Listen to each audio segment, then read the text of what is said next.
Guys, welcome back to Surreal Beauty, where we talk books, blogs, and fashion.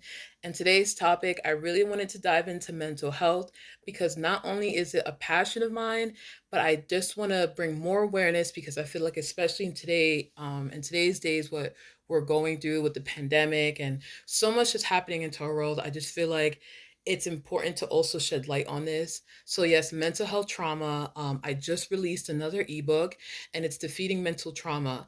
I think, especially with what's been taking place in our world, it's so important to just talk about these things. So, yes, I'm a huge advocate, and I really wanted to dive into what mental trauma is, what that looks like for many people, how so many of us are impacted by it, and ways to seek help and get healing.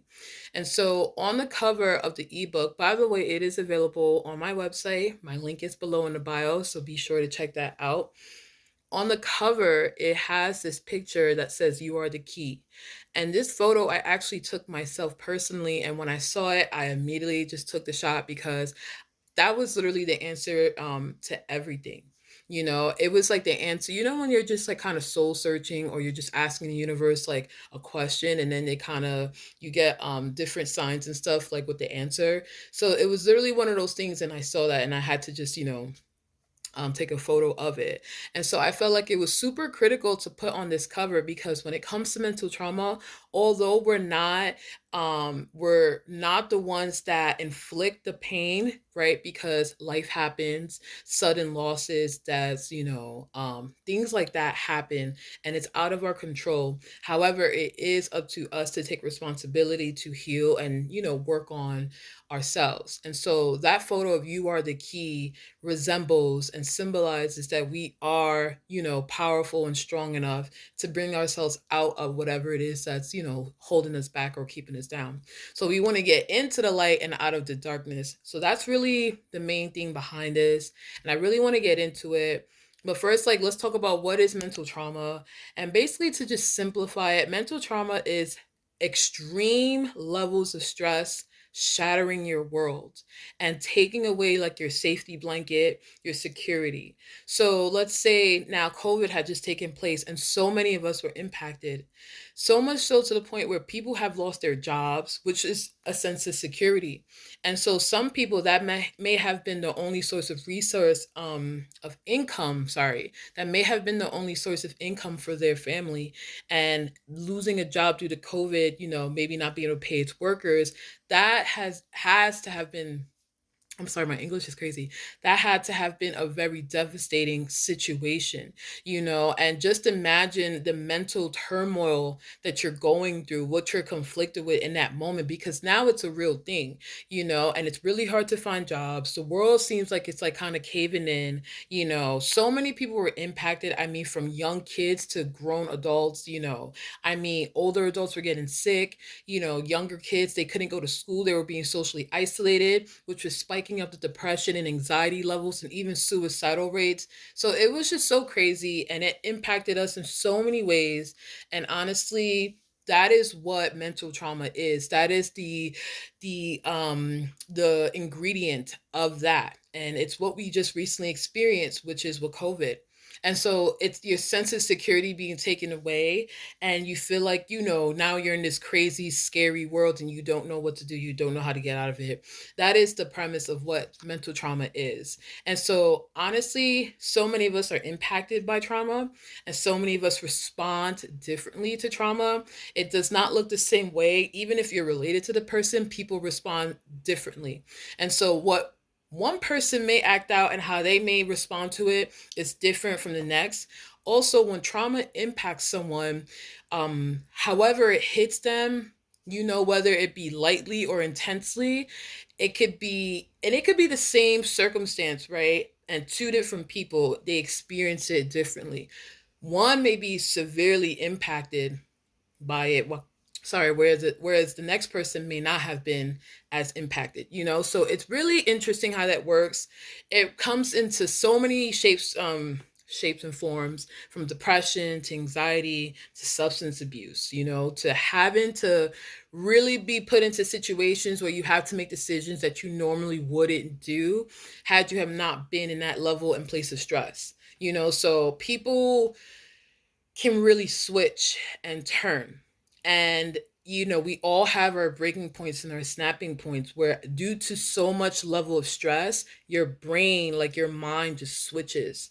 And now you're just doing whatever. That's why sometimes where you can see someone who was really elevated at some point in their life, they maybe had, and I've seen it a lot also in the field in behavioral health. I've worked with so many clients where I have seen this stuff, and it's crazy because it's like, you will see, or when you look at someone's records, you can see like, wow, this person used to work on Wall Street, suit and tie and everything, very successful, and a crisis had happened and their mind switched and they just never bounced back.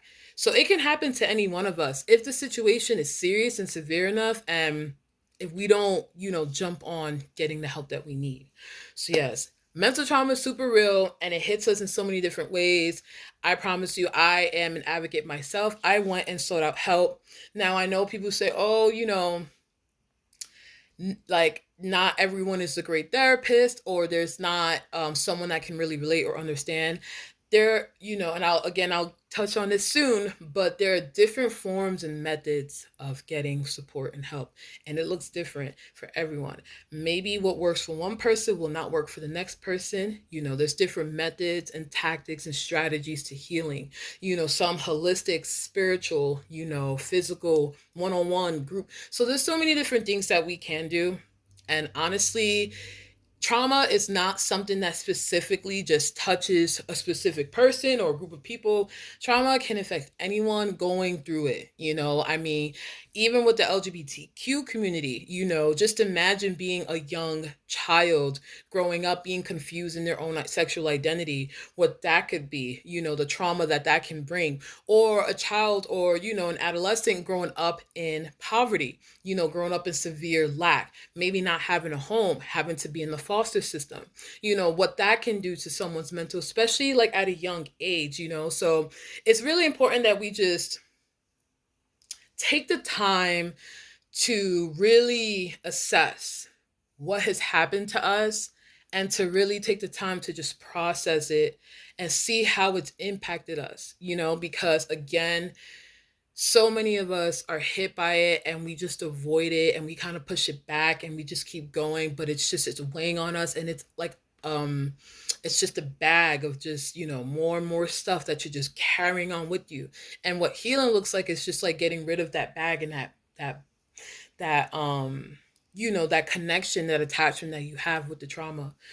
So honestly, so many of us are impacted by trauma, and that's why it's so critical for us to get help. What does help look like? I mean, help can look like so many things. It can be seeing a therapist, it could be seeing a counselor, a clinician, a psychologist, a psychiatrist, people who work in that field. You have school psychologists and psychiatrists as well. You have those services offered in college campuses.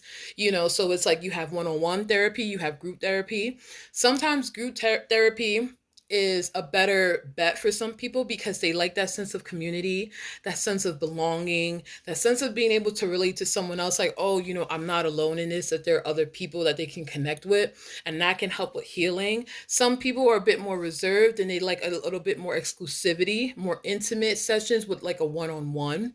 That has helped too. I mean, there's so many different ways, and it doesn't have to be a professional counsel. It could be a mentor, someone that you look up to, and that person is someone that you're like, you can really open yourself up to them and be vulnerable, and you can work through your healing in that way.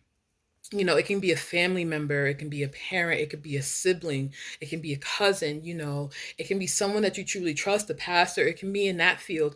It comes in so many different ways, shapes, or form. Whatever helps you to heal the baggage, just that's what you want to get onto. So again, there's so many things out there. There's so many methods. I mean, for meditation, if you like to meditate, that is something that is very, very, very effective with healing.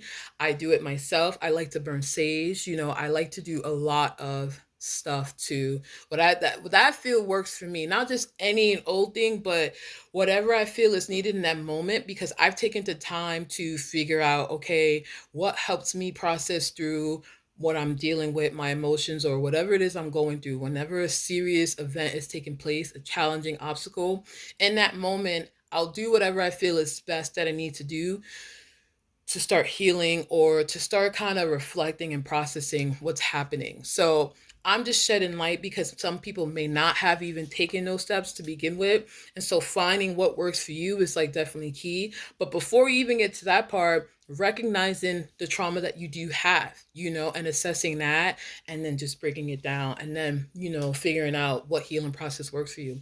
So, yes, guys, this is what I have for you. Definitely check out my ebook. I have it officially ready on my website. The link is below. And yes, I'm super excited to just shed more light on mental health and just the positive that comes from it as well. So, yes, guys, until next time, I'll have you with another video. Have a good one.